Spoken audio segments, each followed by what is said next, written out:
Archie Slaymaker, International Boxing News, and I'm joined by Maxi Hughes. Maxi, how are you today, mate? All good, mate. Yeah, just about to have my tea and get off to the gym. That's perfect. I've caught you at a good time, just obviously as you're going out of the gym. Obviously, I just want to touch on it briefly. How is your life at the moment? Obviously, you moved into your new house. Obviously, some things have changed, but how's it all going in the new house? Yeah, it's going well. I suppose fights come at the right time. It gave me a chance to settle into the new house and pick up get back to finding my routine and what's what. But definitely well settled in. There's loads of jobs that need doing, but they're all on back burner until after this fight's been done. But yeah, everything's all good, mate. Obviously, it's a massive fight. Obviously, I know you did say you are going off to training just obviously as we finish this. But how is training camp going? Obviously, this is probably one of the biggest fights of your career. Obviously, being what's after if you do win. How is training camp going down in Leeds? Yeah, it's I wouldn't even call it a training camp. It's training, but I train all the time anyway. So I had a week off after the Galad fight, um, and I was straight back in. I couldn't spar for a couple of months due to a cut that I had, but I was just in working on everything else. So, I was in gym training, and obviously the fight come about. So it's just alters training slightly and step up when we need to, and ease off when we need to, rest when we need to. So it's gone well. There's been no injuries, no niggles out like that. So, touch wood, everything goes smooth now for the last 4 weeks. And we're carrying on. I'm more than ready. So, that's the beauty now of being a full-time professional. It's not about just going gym when you need to go. It's about being in gym all the time, constantly learning, and that's what's I feel like that's what's improved me of it years, and I suppose as a message out there to any other fighter waiting for opportunities, I were in the gym and I got my opportunity to fight for a British title on 4 weeks' notice. Luckily for me, I were in a position to take it. And I went out there and won it on 4 weeks' notice. So that's it pays off to be at gym. It's obviously massive. Obviously, the career you've had, the highs and the lows, and obviously being where you are now is brilliant. Obviously, you're taking these opportunities. Obviously, there was a bit of I don't know if it was frustrating, but I remember when me and my brother come down to the gym, and obviously there was all sorts of talks regarding the Gary Cully fight, and obviously George Kambosos come down. Is it frustrating how long you have been out the ring? A little bit, yeah. I'd have liked to have been out in first half of the year, but it's I've been in boxing long enough now that it's just part of it. It's just how it is. Unfortunately, it's an absolutely brilliant sport, but it's a horrible business. But it's just part of business. I don't not let it bother me too much. I'll just crack on, get in gym, do stick to my boxing, and then I come home and I've got other stuff to be occupied, other stuff to be going on with. So well, I suppose a little bit, yeah, but I understand at this stage in my career and this age that it's just part of boxing. I just want to obviously confirm, obviously the matchroom deal and everything obviously come to an end. How did this fight with George Kambosos come about? Did you get approached by Lou DiBella with regarding this one? No, I reached out to them. I was out of contract, and I wanted a big fight, a step in right direction after everything that I'd done, and nobody else got me one. We were coming up to table one, so I thought. It when Mrs. says, "What you got to lose by messaging him?" Says he can either say no or he can ignore your message. And he come back to me within the hour, I think. And it went from there. So yeah, that's how it come about. Obviously, it's a massive fight. Obviously, IBO world title on the line, and it's doubling up IBF eliminator as well. Obviously, it's Mm. massive. The implications for this, obviously, I think you're number 8 and 9 in the IBF. Obviously, the next steps would be for a world title. Do you believe a win here? A world title is next?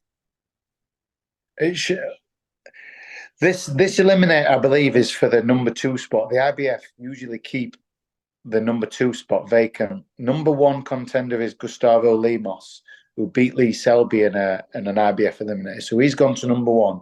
So he's sort of mandatory in waiting. Now, what usually happens, the IBF, I think, call mandatories every 9 months, but a unification supersedes a mandatory, which there's just been 3 unification fights. And it's been over a year now, with the 2 fights George and Devon had, and now Devon and Loma. So I believe what's going to happen is they're gonna, Devon's going to get ordered to either face Gustavo Lemos or vacate the IBF. Now, Devon might turn around and say, I'm going to stay that, I'm going to fight him. But I think other mandatories are going to be called, like the WBO, WBC, or in fact, or WBA. I think Loma or WBO. But he can't fight everybody. So obviously he's already talking about fighting Prograis. There's that talk of Shakur Stevenson as well. So he might look at Gustavo Lemos and think is a bit of an unknown quantity, not really a big name from Argentina. It's not going to be the big draw, the big fight that he's after at this stage in his career. So, he might be happy to vacate. And then I think what happens then is IBF say, right, number 1 has to fight number 2, and you get ordered to fight that way. So that's, I believe, what may happen. But, we'll just have to see. It will be massive, obviously, if that does happen, providing obviously you do win on July the 22nd. Obviously, George Kambosos, he talks quite a lot, talks a good game. Okay, and obviously, talk a glass eye to sleep, won't he? And obviously, with regarding that one, obviously he's been talking a lot, and he seems really, really confident in this game. Sort of not snubbing you, but he doesn't believe you're good enough to beat him. Do you think he's overlooking you in this fight? I don't know. I know he does say that a lot about all his opponents. I think George thinks him saying that is like a mind game. But I'm sort of a no-nonsense fighter, mate. I don't believe in all that bullshit. It doesn't interest me and it don't bother me what people say. Talk is cheap.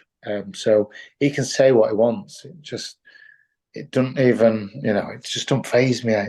It's not my way of going about doing things, I keep my head down, and crack on and do my talking in ring. He'll convince anybody who'll listen that I'm not good enough to lace his boots and be in ring with him, but the fight won't be happening if that were the case, would it? I won't be in this position if I weren't good enough. But let this be about him. He likes that. He's quite egotistical, isn't he? In that sense, that he likes it. He likes to say what he wants, and you know what I mean. He will waffle on if you let him. You've both been the underdogs in your career. Obviously, with regarding that, you've sort of relished the underdog mentality, and obviously, as they say, the Maxi Hughes train is just keep on going on. What's your motivation going into this fight? Just to, obviously, every fight I'm motivated to win, and every fight that I win now, it's a step closer to changing. Having a better life.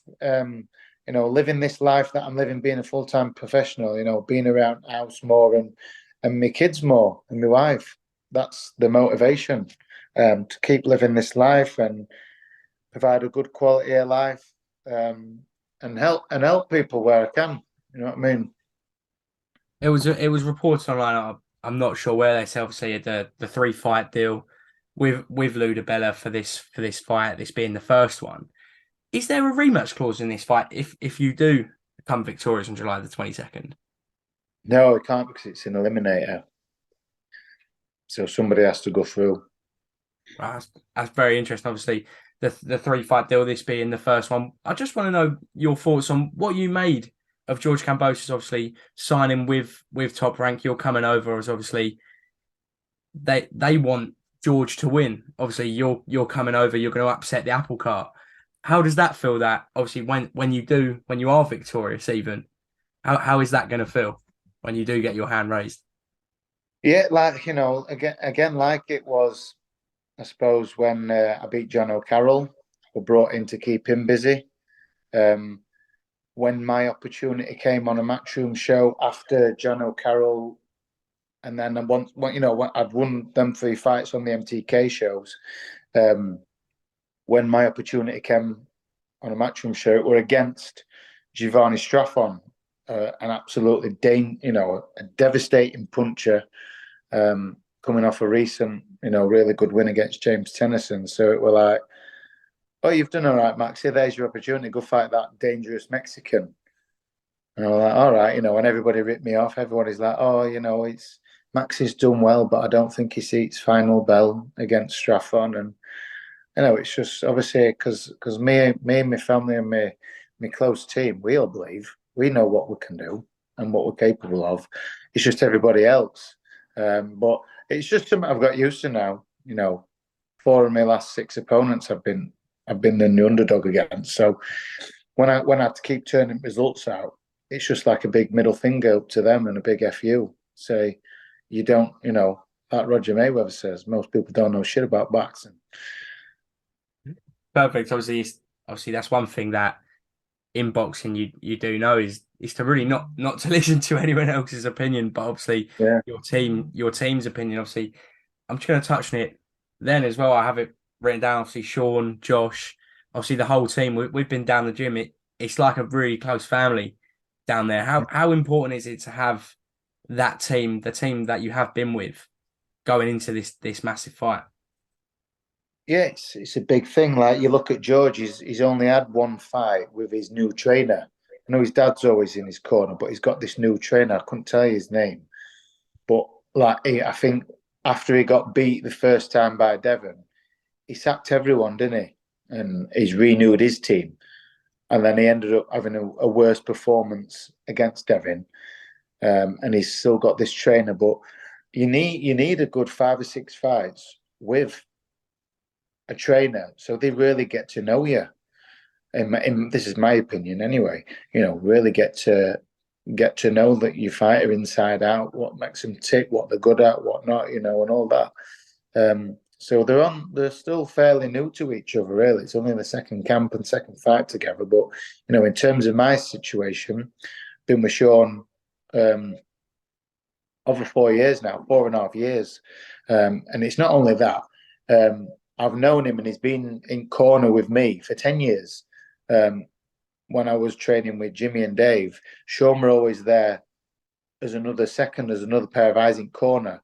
And all the rounds I'd sparred with Josh, and he were always down at Jim seeing me. So he knows me. He knows what I can do and he knows everything about me. So, and then obviously the lads, Josh, Reece, Will, Levi, all lads in gym, we all bounce off each other.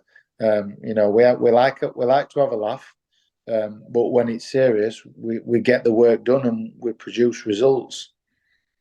Obviously, that's the main thing. It is like a close knit family down there. It is everyone gets on well with each other. I'm just gonna briefly touch on Josh. Obviously, your stable mate. Obviously, you do spar with Josh. It seems like a massive fight on the horizon next. Obviously, after a few fallouts, obviously very unlucky against Venado Lopez back in December, but it does seem there is a big fight on the horizon in Leigh Wood. I just want to get your opinion on that, and obviously how you believe Josh will be victorious on that night if that fight does happen. Yeah, Josh's hunger's more than ever. He's really hungry. Again, like myself, he's been a full-time athlete for God knows how many years, but he's got a big desire to be involved in big fights and win big fights. And it's a shame because we like Leigh Wood. As a whole gym, we like Leigh. We really get on with Leigh, and he's got a bit of a similar story to me. He had them early career losses, and he's done very well. He's changing his family's life. But obviously, I have to stick with my man, stick with Josh. But yeah, it's big domestic fight, isn't it? And it's good. The promoters want it, obviously, because it's money, isn't it? It's not really about the fighters for them. It's just about them making money. So that's why they want it. But if the two fighters really want it. I know it's obviously they've got a. I know Leigh's been ordered, hasn't he, to have a mandatory. So Yeah. I don't know what'll happen with that. Um, so Josh got told after his last one he'd be fighting first half of the year again, and that never came to out. So you don't really know what to believe until Josh has signed contracts and Leigh signed contracts, and and everything's done. Then it's all just uh, nonsense. Obviously, we do hope that fight does happen. It will be absolutely massive. I'm just gonna briefly touch on Reece Mould, obviously victorious the other night. I did see Yeah, yourself in the corner. Obviously, yeah. Reece, big future lies ahead. Obviously, similar situation. Yeah, he did have a loss to Leigh Wood. Obviously, no shame in that. What would you like to see Reece do next? He just wants challenging fights. It's again he's had some frustration of it last since his loss to Leigh. He's obviously rebuilding back at lightweight. He had a great win not last weekend, the weekend before in Ahmed Gaz. A brilliant fight. He needed that, and he deserved that. But obviously, the day before the weigh-in, the original opponent again fell through, so they got in a last-minute Mexican kid, at last minute, and it's draining. Obviously, I had a chat with him, just said, look, keep your head on it. So hopefully, there's some big domestic fights there for Reece now. He's won English twice, challenged for British, and like I say, against Leigh Wood, which now that looks a very credible loss with what Leigh's gone on and done. So yeah, I'd just like to see him have some big good domestic fights. There's plenty out there in the lightweight division. It's just the last one from me. Maxi, obviously. George Kambosos, 22nd July. I know you're not one for obviously talking shit, but just obviously, if there is a message to George Kambosos, what would that be? No, I ain't got one. Let George be George. I ain't got one. No to say to him. Perfect. Thank you for that, Maxi. You talked to International Boxing News. Cheers, mate.